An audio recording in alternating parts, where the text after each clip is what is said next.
nes tėvai taip užaugino, todėl man rūpi, kad jie klestėtų Plateliuose. Tai aš tiesiog turiu kelius pavyzdžius, kuriais noriu pasidalinti, kai pakvietė į šitą konferenciją, tai galvoju pakalbėti apie kažkokius, nežinau, ar čia yra ką pasakoti, bet pradėjau žiūrėti, kad gal seniai mažai tai reikinių vyksta pas mus. Tai kokios tos veiklos pagrindinės? Užgavėnės, joninės, užsakomosios vakaronės. Tai užsakomosios vakaronės tai Platelių folkloro ansamblio atsakomybė, nauji metai ir naktiškai. Tos užsakomosios vakaronės, tai neišsiplėsiu toliau. Tai šiais metais ansamblis turėjo 19 tik vakaronių, tai kurios vyksta Platelių apylinkėse ir daugiausiai jos bendradarbiavimo yra su turizmo sodybomis, tai jos tiesiog daro edukacijas dažniausiai maisto ir tada nori, kad žmonės turėtų kažkokios papildomos veiklos, tai ansamblio vakaronės yra populiari veikla. Ir organizatoriai tai folkloro ansamblis, Platelė, nacionalinis parkas ir Liepimo mokykla. Tai užgavėnės, kalbėjom su Aldonu, sako, aš tai neatsimenu, kada jos prasidėjo, sako, jos man atrodo visą gyvenimą ten buvo Plateliuose.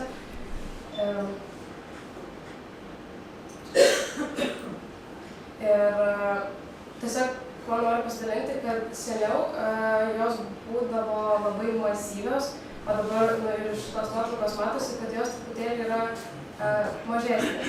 Seniau labai daug žmonių atvažiuodavo iš studentų, atvažiuodavo iš Klaipėdos, iš šokių klubo ir atrodo jie užpildydavo visą miestelį, eidavo žmonės, eidavo per kiemus ir taip pat pasilikdavo šokiuose.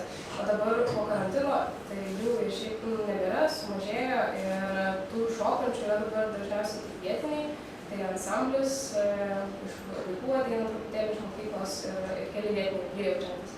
Tai tų kompanijų yra žymiai sumažėję. Tada yra Joninės, tai Joninės Rudenės nacionalinis parkas organizuoja. Tai Joninės švenčių 25 metus Plateliuose ne vieną kartą nesu praleidęs ir atrodo, kad visada ten buvo didelės masės ir daug žmonių. Tai tokiu formatu, kokiu čia vyksta iki dabar, tai jau vyksta 30 metų, apie 30 metų ir seniau atrodo buvo žymiai mažiau žmonių ir dabar daugiau, tai reiškia, kad 30 metų yra tas laikotarpis, kai galima dabar pasimatuoti, kiek tradicija veikia ar neveikia. Tai panašu, kad čia veikia, nes atvažiuoja šeimos ir atvažiuoja tie patys žmonės. Tai man toks pasimatavimas yra, nes metus nesimatau su žmonėmis ir atvažiuoja Joninės tie žmonės, kurių metus būna nemačius, jie atvažiuoja metai iš metų. Tai labai smagu yra su jais susitikti. Ir aš galvoju, kas žmonės atveda galbūt į Joninės Plateliuose, tai kad čia turbūt dėl Vildžiūninės mokyklos, nes tėvai Vildžiūninės mokyklą yra praėję ir labai vertina ratelius ir žaidimus, tai mes visada stengiamės, kad būtų ratelių kuo daugiau ir matosi, kad šeimos irgi atvažiuoja dėl to, kad jiems tinka šitas formatas, tinka, kad yra rateliai, šokiai, vėl rateliai, vėl šokiai, tai jie į tai įsijungia žymiai lengviau. Ir jo, dalyvauja šeimos, labai daug jaunimo yra, taip pat turistai prisijungia ir kas dar per tuos metus, kiek man tenka prisiminti, yra aišku, kad išsivaliusi aplinka. Seniau turistai ateidavo ir jiems buvo neaišku, kas čia vyksta ir tokia netvarkos būdavo, tokių pašventusių jaunų prisirinkdavo, o dabar jau tokių nebeteina. Tai mane tas labai džiugina, kad žmonės ateina atkirsi ir žmonės jau supranta, ko čia galima tikėtis. Toliau naktiškai. Pirmieji naktiškai vyko 23 metais ir manau, kad visai pavyko, nes susirinko visai nemažai žmonių. Ir tikslas, koks buvo mūsų naktiškų dienos pandemijos daryti, mes norėjom, kad plateliškai pradėtų šokti, nes Platelio ansamblėje yra apie 30 žmonių, 30 dalyvių ir kažkoks atgarsis toks nėra malonus. Atrodo, kad žmonės nepatenkinti to folkloro ansamblio, jiems nepatinka, ką jie daro, čia jie tą patį daro ar tą patį. Ir atrodo, nėra jie taip vertina. Tai mes pagalvojom, kad jeigu plateliškiai vietiniai pamatytų, kad Lietuva šoka tradicinius šokius, tai gal jie kitaip pradėtų žiūrėti į tą patį šokį. ir pradėti labiau vertinti, ir mes taip pat labai norim, kad jie įsijungtų į tą šokį. Tai pirmais metais buvo tikrai sensacija, uždalimas, Facebookas plūdo rateliškių pasidalinimais ir čia kažkas naujo. Atrodo, kad rateliškiai nėra matę to net visoje Lietuvoje, jiems čia atrodė, kad čia niekur to nėra.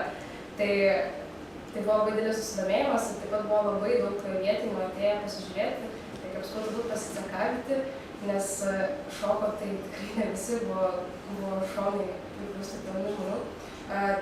Ir ką mes darėm, tai mes kvietėmės kolektyvus ir ansamblius. Ir mūsų tikslas muzikantų pakvietimo yra toks, kad mes kviesdami muzikantus galvom, kokią auditoriją gali pasikviesti ir kokią auditoriją gali su savim atsivežti ir pritraukti. Tai mes kvietėm ir vietinius kolektyvus, ir iš Vilniaus, kad tie kolektyvai su savo žmonėmis, kurie jau turi daugiau patirties šokyje, kad jie parodytų tiems pateliškiams, kaip reikia šokti ir kad jie būtų tie motivatoriai viso to šokio.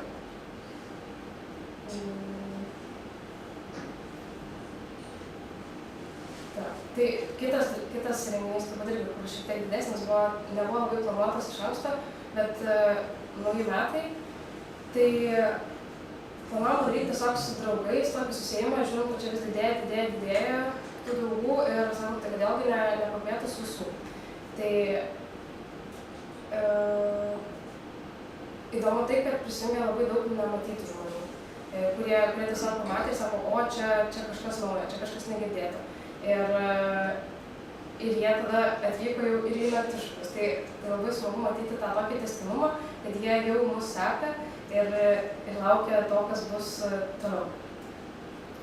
Ir tada po metų buvo antri Naktišokiai, tai kur jau stipresni truputėlį buvo, nes gavom finansavimą, rašėm projektą. Ir tiesą pasakius, dėl projekto pakėlimų vertės parašėm, kad darysim mokymus, galvom, čia taip pundurnos rokiškai, kad darysim mokymus miestelio bendruomenėse, kitų miestelių bendruomenėse, tai Plateliuose, Barstyčiuose, Šarnelyje, Liepojėje. Ir tiesą pasakius, esam labai maloniai nustebinti, kad bendruomenės įsitraukė, tai plateliškiai važiavo tos mokymus, mokino šokti ir ratelius mokino. Ir mes buvom kaip prijungiamoji dalis prie kažkokio tai renginio tame miestelėje vykstančio. Ir tikrai nustebino, kad tiek daug žmonių prisijungė ir neatsisakė šokti. Ir čia yra nuotraukos iš Naktišokių šių metų. Tai čia visai neseniai spalio 19 jie įvyko. Ir kas svarbu iš šitų Naktišokių,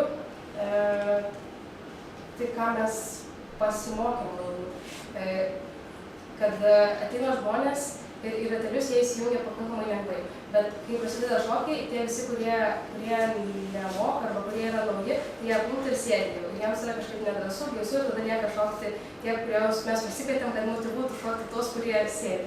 Tai šiais metais mūsų tikslas, mūsų vizija ir ateičiai yra ta, kad ratelių būtų kuo daugiau.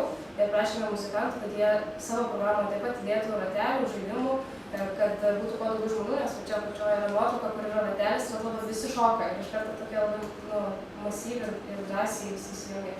Tai mūsų pas mus ir Naktišokius ateina daug žmonių, kurie neturi nieko bendro su šokiais, jie nemoka šokti, bet jiems yra smalsu, bet jiems yra baisu įsijungti, tai mes ieškom būdo, kaip juos pritraukti.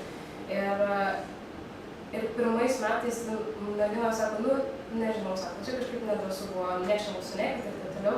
Tai šiais metais manom būtent, kad tie rateliai ir išjudino daugiau žmonės bendrauti vieni su kitais, nes kokia, man atrodo, problema kartais būna kitur, kad būna grupelės. Jeigu atvažiuoja kolektyvas, tai jie šoka su savo kolektyvu. O čia buvo tokia mušletis. Kaip sako, atėjau su vienu žmogum ir išėjau su to pačiu žmogum, bet vakaro eigoje mes nemažai išsusitikom. Tai va. Ir ką mes dar labai stengiamės organizuoti, tai varžytuvės, vyrų varžytuvės, kad saugoti tą jų, nesaugoti, bet parodyti jų vyriškumą ir kad nebūtų muštynių. Man atrodo, toks šių laikų galėtų būti toks savęs parodymo varžymas, tokia labiau kultūringa forma. Tai labai stengiamės tai išlaikyti. Ir po to, žinoma, porų varžytuvės būna. Ir varžytuvėms groja muzikantai visi kviestiniai salės vidury. Tai taip pat labai norime paskatinti mokinimąsi tiek jaunų muzikantų su labiau patyrusiais, kad jie bendradarbiautų kuo labiau. Ir mūsų ateities vizija tai yra nakties šokiai Plateliuose 2025 metais. Tai jau parašėm projektą, labai tikimės, kad pavyks įgyvendinti ir mokymus, ir planuojam jau labiau atsakingai ir matom tame prasmę.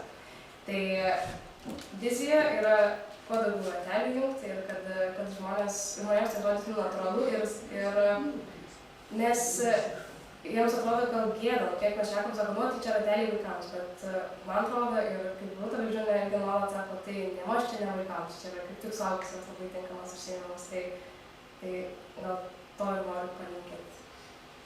Ačiū labai.